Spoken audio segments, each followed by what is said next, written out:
Bonjour, donc on se retrouve aujourd'hui pour une nouvelle vidéo sur Logic Pro 10 et où il sera question de la différence entre les faders VCA et auxiliaires. Tout ça pour répondre à la question de deux abonnés qui ont suivi mon tuto précédent sur les nouveautés de Logic Pro 10 version 10.1.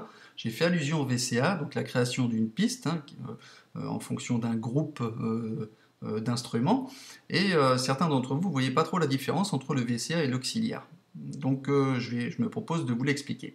Alors petit rappel, le VCA, c'est ce qu'on appelle le Voltage Control Amplifier. C'est un terme qui est utilisé notamment dans les synthés analogiques, qui désigne en fait la préamplification d'un signal qui est créé par des oscillateurs. Le VCA existe également dans les consoles de mixage, puisque c'est un système de groupage qui contrôle un système de groupage de contrôle de commande au sein d'une console de mixage.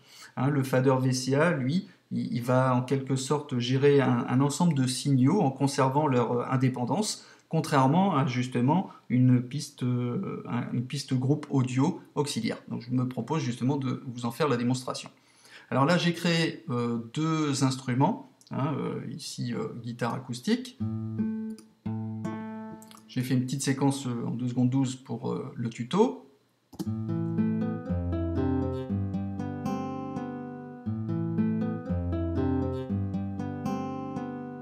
Voilà, alors j'appuie sur X pour faire dérouler la console de mixage. On a ici les deux couleurs correspondant à nos deux instruments, nos deux guitares.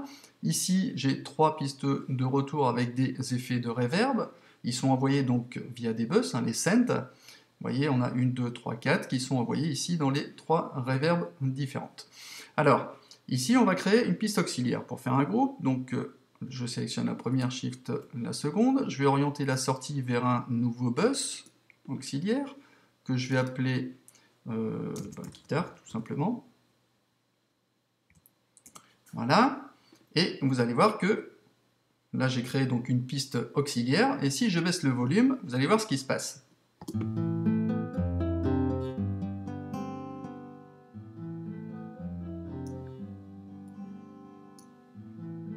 Vous voyez que, vous entendez surtout, c'est que les pistes retour continuent d'être lues.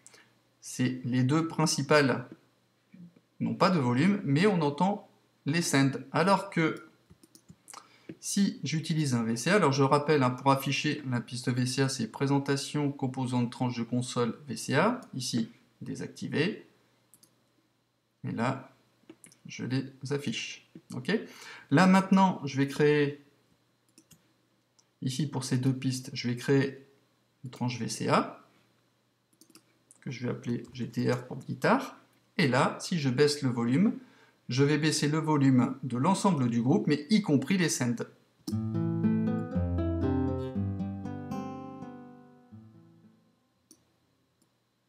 Voilà, il n'y a plus rien. Donc voilà la différence entre l'auxiliaire et le VCA.